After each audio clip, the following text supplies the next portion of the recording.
Hello and welcome everyone. Today it's Suzanne and Margaret again, and it's an Ask a Mentor session for July 2026. It's moving along, I can tell you. How are you, Margaret? I'm fantastic.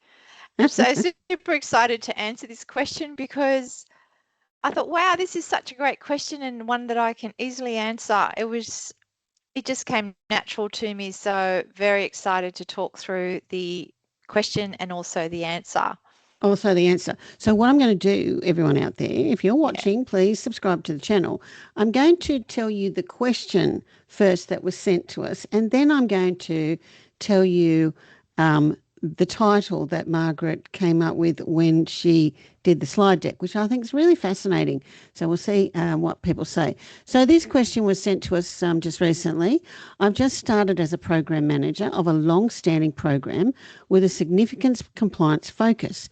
It is a complex cross-functional program. I do not have any direct reports and rely on other managers in other teams to deliver and manage teams and processes. How best are assurance responsibilities assigned if, as the program is accountable for outcomes and compliance?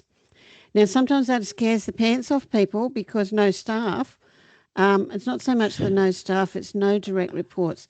Okay, so Yep. Margaret's title, which I find absolutely fascinating, is assigning assurance responsibility in a matrix compliance program. So this is governing outcomes and compliance when the program manager has no direct reports or no project team is basically what she's saying, this person, I think. Okay, Margaret. So I'm just going to share my screen now. So maybe you can then just take us through the first slide. That's if I can get it to work. Here we go. Hopefully, can you see that? Yep. What we're going to Absolutely. cover. Okay. Yeah. So who's accountable for outcomes and compliance? The racy. We love the racy, Margaret, don't We we? do. We love We the do. AC. We do. We did an individual topic on that. That's right. And now, again, if you're watching, please go and have a look at that. Yes. Roles and responsibilities across the matrix, Yep. stakeholder management, engagement and influence. Does the program org chart still apply? Now, this is a really interesting one and a Mm. summary in a nutshell. Yep. And when we were talking, Margaret, before we started, we actually talked a little bit about how often this is not done. Exactly. This governance, it's just not done. Even Exactly. at the start, even 12 months in, like the example that I said, Yes, it's not done. that's right. So, Exactly. it's just amazing. So, talk us through this core question if you could. Yep, sure. So the question is, who has accountability for the program? It's actually the sponsor. Or in a Mm, program, it's also called the senior responsible owner.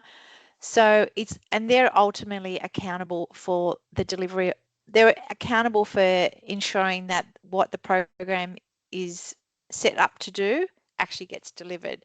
The mm. program manager will actually deliver the program, but the sponsor or the SRO, senior responsible owner, is actually accountable.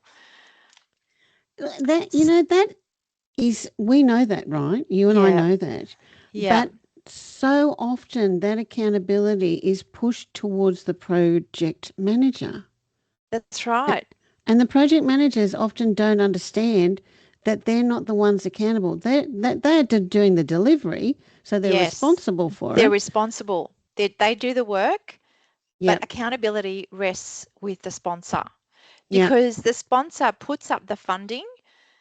They say, we want this done. We need to comply. I'm prepared to, get the budget to have this set up and get the resources.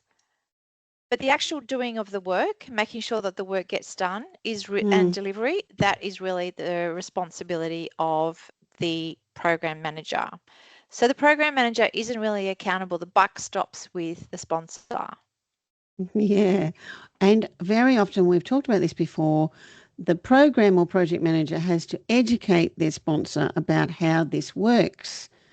Do you know what? I think that there's a market for that in terms of Mm. training sponsors and what they're Yes, actually accountable and responsible for. That's probably another great topic to I actually think. do a YouTube on, because Yeah. quite often the sponsors, and I call this the absentee landlord, they're not there. They don't want to make a decision. They don't want to know about it, and that's not their role. Their role is to ensure that decisions are not stopped. And one of the top 10 reasons why programs and projects fail is because the decisions aren't made and it's stalling because they can't be made. So if you understand who is accountable, who's responsible, who's making the decisions, and how the workflow basically is escalated, and that's based on the org chart, the program org chart, then it's really simple. And you mentioned there the program org chart too. So there's a program org chart, which we don't all have. It depends on the size of the project. I usually have one because I always have a governance structure and a RACI. And then there's also the organisational org chart. So in this question that we're talking about, the one that was sent to us, the person is talking about no direct reports and relying on other managers in other teams. So they're not necessarily talking about a project team. So I think that's really important. And in this slide that we're talking about now, Margaret, responsible for execution, so different to delivery line managers.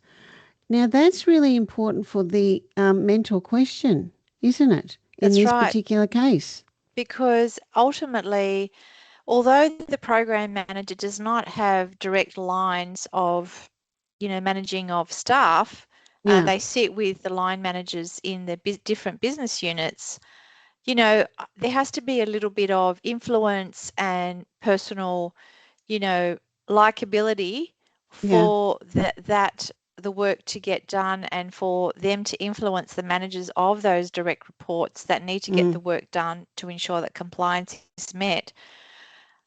They I've lost you. Yep. And that's a huge important trait of a program manager. Influence without direct responsibility. Exactly. And the other thing that I always do, and I say this to a lot of project managers, if you're in a position where that resource is not your direct report or they've not been assigned to your project, then you need to go and broker how that's going to work with their manager. And best case is you'll get them onto your project for whatever, 50% or 100% or whatever it is. But you have to broker how that's going to work. So it's not like, well, that person's just going to come and get their staff member when you've actually been assigned to use them. That's a really, really important skill that you're alluding to, Margaret, that the program manager has to use their influence to manage across exactly what the question is that's being asked today. Now I'm going to go to the next slide because this one's interesting, because now we're going to talk about our RACI. Yeah. And for anybody out there looking at this here, I've broken my arm, okay? So that's why I've got my little bionic arm on here today. Yeah. So when should we do the RACI, Margaret? You know what? It's really at the start. And as soon as the business case is signed off and you kick off, you really need to have a RACI in place. Yeah. And for anyone that doesn't know what a RACI is, it's basically a matrix that shows who is responsible, who is accountable, who is consulted, and who is informed. I've got the acronym at the bottom of this slide. Yeah. And basically it's the activities relating to each of those groups or each of those individual people within the program, and who is responsible for each of those activities. And it actually sets up the whole structure of how the program is run. And so you won't have this finger pointing, because it really needs to be agreed up front. That's the important part. That's a bit like the schedule. Don't do it in isolation. Yeah. Make sure you're getting agreement on it. And yes. And I've got an example in here of an actual one that I used, but we'll go through this one first, Margaret, if you don't mind. Sure. Because there are basic things that we know already as project managers. 101, business case and benefits ownership. Yep, That should be in the RACI. that's right. Mm, And if you have a look at this high-level RACI that's been created, you can see that the accountability rests mostly with the sponsor. And that's what I was saying at the beginning before we mm, even started. And responsibility for ensuring that the work gets done is really mostly the program manager, or if it's a project, the project manager. mm, And for individual, compliance or assurance checking, it's those functions within the organization. So it might be audit, it might be legal compliance that actually ensures that something is compliant. So it's their team, their resources that are actually checking, making sure that that's all done. So I mean, it's like mm. basic 101. It's 101. So Yeah. I'm just showing the slide that says who does what across the matrix, and you just talked a little bit about independent assurance and risk, right? Mm. Um, and that's very interesting what's written there. Provides objective second line review of compliance and quality. And when we're talking about this particular mentor question, it's a specific compliance program. So that's different, a slight shift to when we normally talk about projects and we talk about governance and compliance. Yeah. This is an actual compliance program. So the people working on it or those that have to make a decision will most likely be compliance type experts, like Exactly. these ones that you've listed here. Yeah. Um, and I'm just wondering then if there's any sort of issue. Like I had a program that I was taking over, and it had a sponsor who didn't understand procurement. You and I have talked about procurement before. Um, but the program itself was heavily built around the procurement process. Now, the procurement people knew exactly what their role was in terms of procurement. Not talking about project now, I'm talking about in procurement. The sponsor, no. Procurement was just a place that they had to go to occasionally. So when that all became wrapped up in the program, I, as the program manager, had to again educate both the sponsor and the procurement people who were used to having like carte blanche, we're just going to do this, and reminding them that we're looking at the compliance aspects only and we want your input on the compliance aspects. So it's very interesting, isn't it, where people come from and why those roles and responsibilities and the RACI are so important. Yes. And the reason why is because sometimes there are assumptions made by people in the organization because, like you said, they're not educated and they Mm, just assume, for example, that the program manager or the project manager does everything and yeah, they're accountable. yeah. And that's why the absentee landlord is absentee. They just Mm. think, well, that's why I hired the program manager. But it's a delegated authority that the sponsor has and gives to the program manager for them to do the work. However, at the end of the day, the sponsor or the SRO, senior responsible owner, is actually accountable. Right. So look, I'm going to the next slide, which I did say to you is an actual example of a RACI that I did for a regulatory compliance framework program that I was doing, right? Yeah. So this was where we were building a regulatory compliance framework for a government organisation. And this is how I do my RACI. My RACIs tend to be almost a process flow as well, and I only put them on one page. Yeah. So there's probably a lot on one page, but the thing is, you can sort of see the activity description. This mirrors my schedule often. Of course, I don't have everything in there that I have on the schedule. Yes, I've that's got right. the key things, Yeah. but I find then that people understand that better because they can relate it back to the project. And Yeah. then I do all the pretty colours, right? I was just Da going da to da make da. a point about that. That's actually a very good idea to color code the responsibility, accountability, consulted Yep. and informed, because Yeah. straight away in a glance you can see, for a particular group of people, where their, What I'm doing, I'm the accountability. I'm the blue ones, Yeah. or yeah. And I will often say when I work through these, because again, not doing it in isolation, and if you do not have direct reports or a project team, this is where this and the roles and responsibilities documents absolutely vital. But particularly with the RACI, you've still got to morph it back and link it back to your program deliverables, Yep. but you have to do it in consultation with other people. So, Absolutely. so important. I'm just So going to move normally to the, what say, you Yeah, I was go. just going to say, normally what I do is I do a draft and I might review it myself, Yes. and then I circulate it for review. And then once it's done and reviewed, then it's signed off.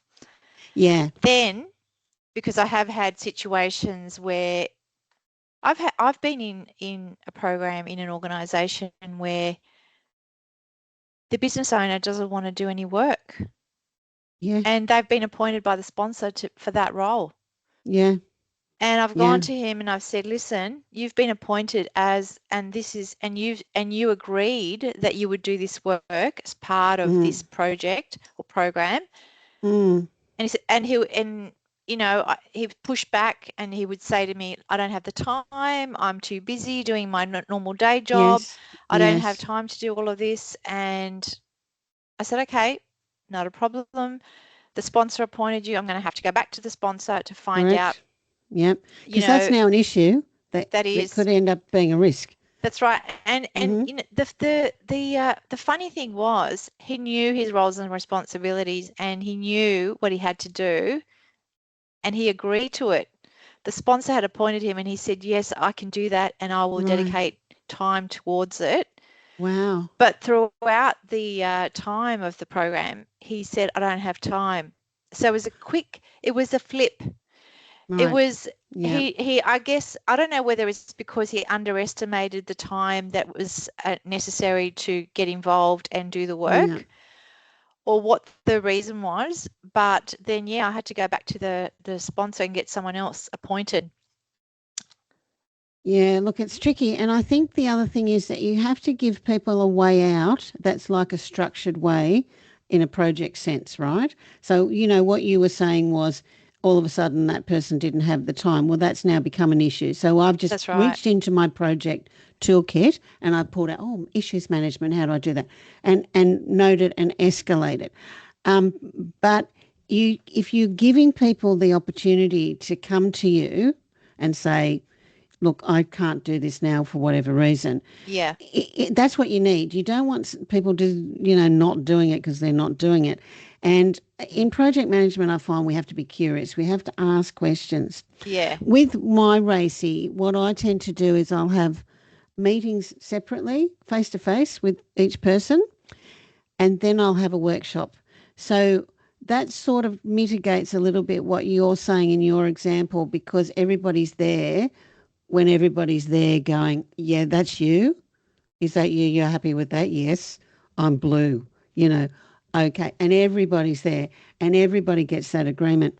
And I know at times people have said to me, oh gosh, it's going to be too hard to get that agreement on the RACI because there's so many people involved. Well, then my question is, well, why have we got so many people involved in these things? Because a lot of them will only need to be informed. So I don't need them. Yes, that's right. Yeah. So it really is understanding your project management tools. Now, this is going to be really key, this next slide, Margaret. Without direct authority, Mm-hmm. stakeholder management, engagement, and influence. Walk us through Yes. this one. So this is such an important trait for program and project managers Yeah. because a lot of program project managers have dotted line reports. They're managing Mm, teams, but they're not actually direct report to that person. yeah. And so you have to have the ability to engage, influence, and be charming, friendly. This is what I was saying before, being Mm, able to get your way or get get something done that needs to be Mm. done, you know, when you don't have actually direct authority. And Yeah. it's a skill. It really is a Mm. skill. Mm. But again, we have our toolkit to back us up, because if you're finding that there's a roadblock and it's a person, you need to escalate. And if Exactly. your sponsor is not doing what they're supposed to be doing, that's a different story. And we do have videos on the channel if you'd like to look at those. But that is a different thing. And we do have tools. And then at the end of the day, you've got to use your own, you know, um, your own ability to work stuff out sometimes. Is that the right thing? Should I apply that? Do I need to be more creative? What do I need to do? Now, the next slide, does the program org chart still apply? Now, we talked a little bit about that at the start. This is really important to Mm. answer this question.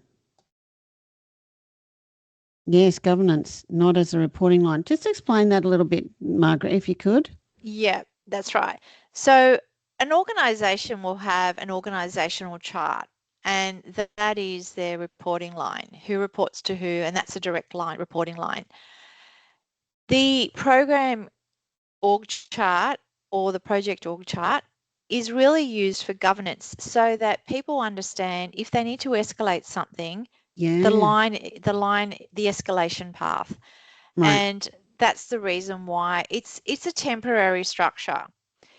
It's similar. I would align this to putting scaffolding on a building when it's getting built. Mm-hmm. Okay, it's a temporary structure put there to enable governance so that people don't fall off. It's and to be able to, you know, get on to the building to do whatever they need to do. It's Yeah, a temporary structure that is put there only for the time that it's needed to basically get the work done, and then it's dismantled at the end. The same thing. The this org structure for the program is really a temporary structure built there for governance. So yep, it's easy to show the escalation path, who does what, going back to the roles and responsibilities, going back to the RACI, and that's it. right. It's not because someone is more senior than the other. It's just because people are in those roles and you know, different positions within Mm, that program org structure because they are skilled in their role for that particular thing. So if it's a program, they are skilled as a program manager to mm, be in that position, and that's why they're appointed. It's not because they necessarily are more senior. And that's the thing that people get a bit scared about, is because they think, oh, you know, someone who's, more junior than me is, yeah, appears to be more senior than me. That's not right. I don't report to them. They get their backup, and it's not like that at all. It's because yep, of the knowledge and skill that they have in being able to implement a change, being able to implement something that's new, it's temporary, and once it's implemented and done and handed over to BAU, business as usual, then it reverts back to the normal operational day-to-day yeah. running of how the organisation runs it. And this is really vitally important that people Mm. understand this. And quite often, a good example is an SME. They may be quite a senior person in the organisation. I mean, I know when I've worked at universities, the SME could be a research professor or, you know, somebody super, super experienced and senior, but they're the person that you need to give you advice as an SME. So they fit in that SME role on your program. That's So right. it's not to do then with the org structure. I'm just going to bounce back, Margaret, to the question to Mm-hmm. make sure that we're answering it. And I know we've still got a couple of slides to go. Um, just started as program now, long-standing program with significance compliance focus. We talked a little bit about that. Complex cross-functional program. We might talk a little bit about that in a minute. No direct reports. We certainly talked on about that. And relying on other managers in other teams. So here's that cross-functional stuff coming in. Yep. I think if we can just talk a little bit more about that, Margaret, and let me just go down and see where we're up to in a nutshell. Okay, so we're sort of wrapping up now, but that cross-functional thing is in the question and it's important. Can you talk a little bit around that? And I've just put the in a nutshell up so we can sort of look at that as well. Yeah, so it's actually encapsulated within the RACI itself, the high level summary RACI on slide 5, Yeah, because you've got the different groups. So you've got the delivery line managers, which is a group, and that might be 3 or 4 groups. Then you've got the assurance, which might be legal, audit, function. You've got the board, which is again a temporary structure, the program yeah, manager, and the sponsor. So slide 5 actually basically has those cross functions, which is the delivery line managers. And in this case, it's not too specific about what the delivery line managers. It might be finance, for example. It might yes, be true. marketing. Mm. But there you go. They're consulted and they might be responsible for their bit of work that's Or they might that's just be informed, or they might just be informed. that's fine as well, you Yeah, know. So that's what the RACI is, why it's so important, and we talk about it all the time yeah, because it's very powerful, and also the roles and responsibilities. Now, let's just, if I can go back to this in a nutshell, the summary. yeah, Influence comes from delegated governance authority, transparency and consistency, not personal authority. So we did talk about that. yes, And we that's did. where this person's got to broker the resources. And I Yep, think people really have to understand as well this concept of respect. I'm going to respect you as the manager of this person, but at the same time, I need you to respect me as the program manager. And we're brokering this resource, and you're agreeing to do this or that, and I'm going to hold you to that. I'm going to hold you accountable, resource manager, to that brokered deal that we've just done. And I think maybe a lot of project managers, firstly, they don't broker the deal because they're frightened to go out there. And secondly, they're frightened to put their foot down and say, well, you said 50% and I'm not getting 50%. So what are we going to do? Yeah. and So the other, sorry, mm, and I'll go back to yeah, you in a second, but influence comes from that delegated governance authority. It's very important. that's Yeah. Sorry, which Margaret. I did mention that at the beginning, where Yes. the sponsor has basically delegates the authority for the program manager, the project manager, to ensure that the program or the project is delivered or gets done. Yeah. So they've put up the funding and they've said, you can have this many resources with the funding. And then it's up to the program manager, the project manager to actually, like you said, broker the deal, convince the business unit managers to Yeah. basically lend or obtain 50% of resources. And in some organisations, if we're lucky, they have a portfolio manager that is able to Yes. oversee all of the resources assigned Yep. to multiple projects. And you might have BAs, testers, developers, etc. And you might have, 20% of this BA and 30% of this developer Mm. to actually get some work done in your program. And if it's compliance, then it'd be 10% or 20% maybe of a compliance person Yeah. that needs to be assigned to this program to ensure that we meet the deadline, Yeah. or we get fined or we lose our license or whatever it is that if we're Exactly. not compliant by a certain Yeah. date. Hmm. And then you've said the program org chart still applies. It governs decisions and accountability, running alongside, not replacing the line structure, which is what we talked about before in the roles and responsibilities.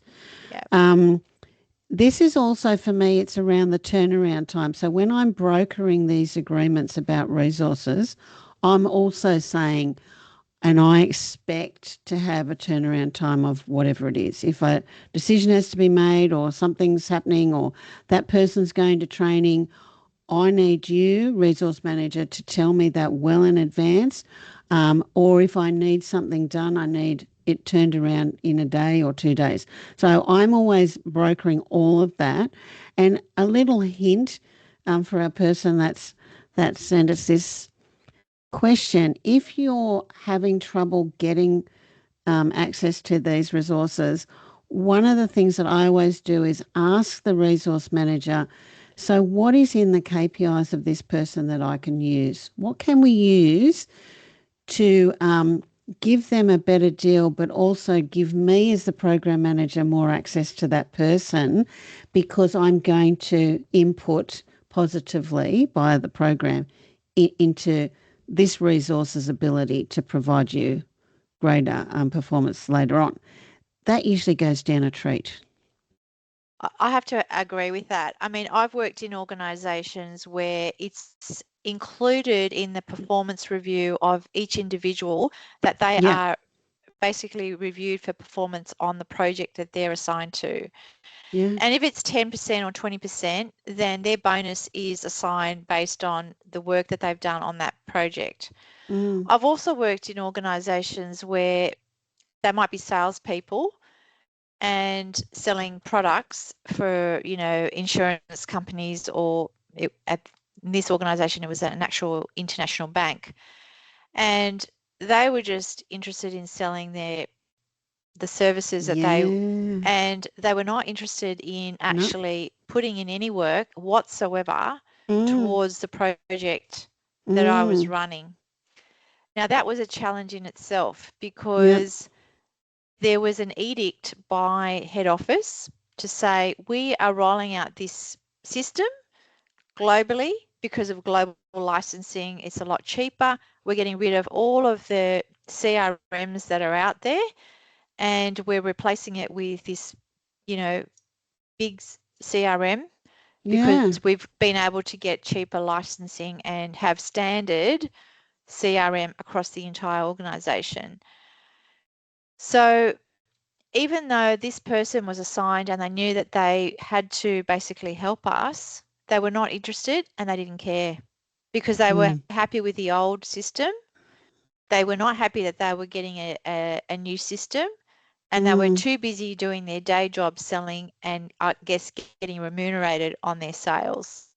yeah, right. Yeah, look, and Work on the oh, I've project or lost it. program. Yeah.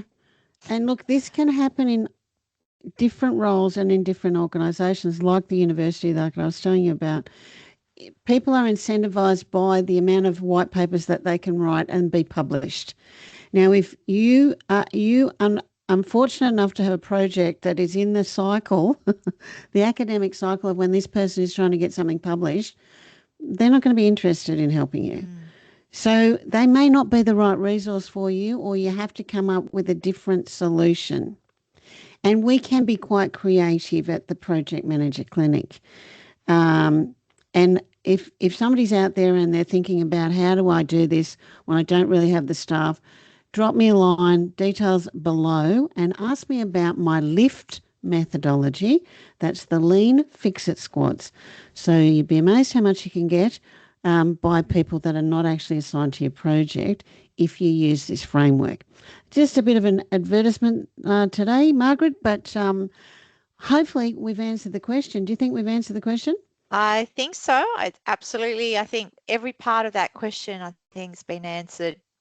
Yeah, me too. And even though it's been running a long time, as the question said, there's, don't waste any more time. Start implementing this, framework, Yeah, RACI, straight roles and away. responsibilities straight away. Yep, yep, yep. And even if you don't have to implement the whole raft of project management tools, but do the RACI. Like get that one done, because it's the it gets people involved, it gets agreement, gets you going. Thank you, Margaret, for putting this slide deck together. I really appreciate that. Hopefully, everybody out there's got some great tips from this, and we really love having Margaret doing these mentor things with us. Now, if you're out there and you need help, you've seen the sort of help that we can give people. We're both available. Send me an email, details below, and have a great project day. Thanks, Margaret. Thanks, Suzanne.